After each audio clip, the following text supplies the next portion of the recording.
سفرة عدنا سفرة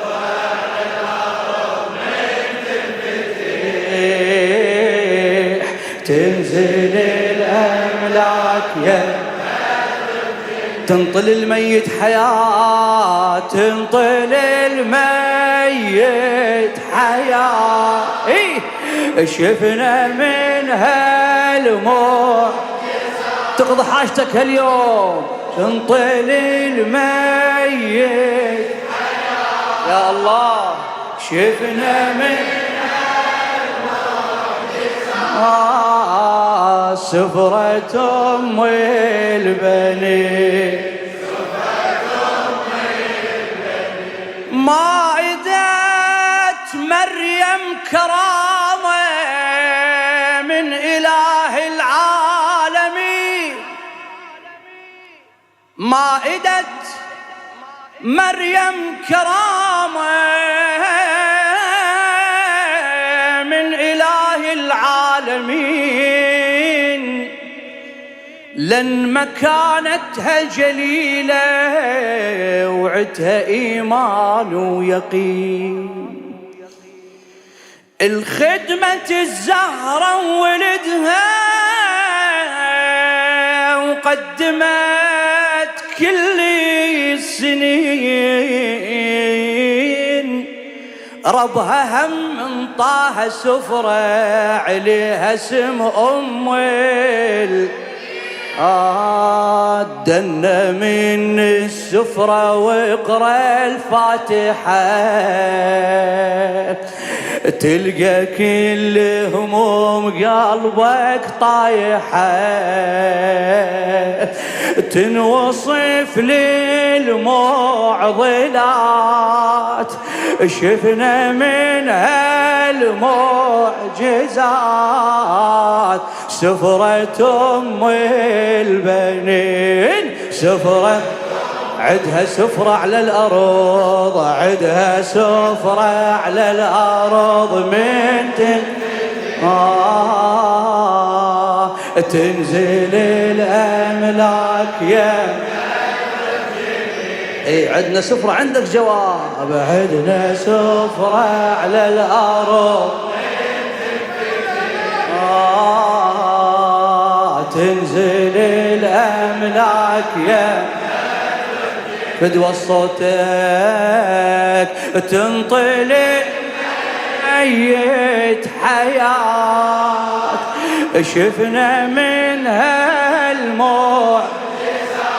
تنطل ميت حياة شفنا من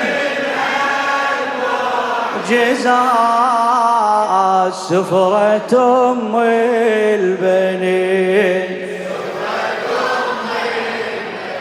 سفرة وانحسبت عليها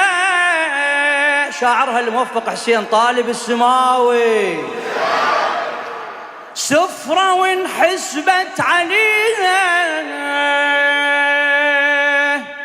وما أزيدا بالكلام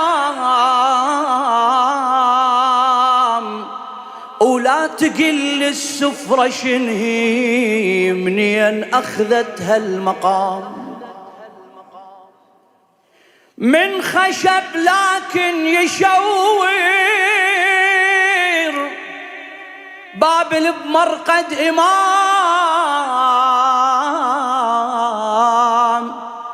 اللي ينحسب إلهم نقدسين عاملة بكل احترام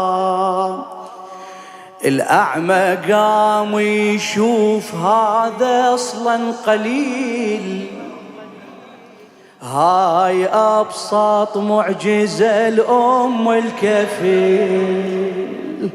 الأعمى قام يشوف هذا أصلا قليل هاي أبسط معجزة الأم الكفيل والدلائل واضحات شفنا من هالموت فدوى ايدك سفرة ام البنين سفرة عدها سفرة على الأرض، عدها سفرة على الأرض، من تنفتح تنزل الأملاك. إن شاء الله خذ مرادك هالليلة. عدنا سفرة عدنا سفرة على الأرض، تنزل الأملاك ترى بجنك، تنطل الميت حياة، تنطل الميت حياة. شفنا من هالمعجزة سفرة أم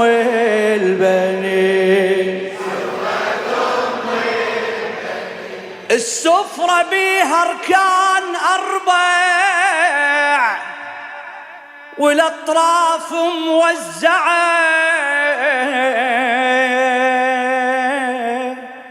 عليها كان وقفوا ولدها هالشباب الأربعة. يعني بيبان على سفرة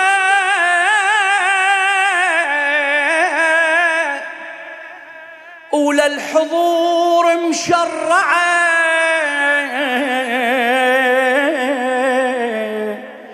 وأوسع البيبان هاي باب سبع القنطرة. السفرة وعليها الكفيل وأخوته، سفرة وعليها الكفيل وأخوته. طبعا اللي يوصل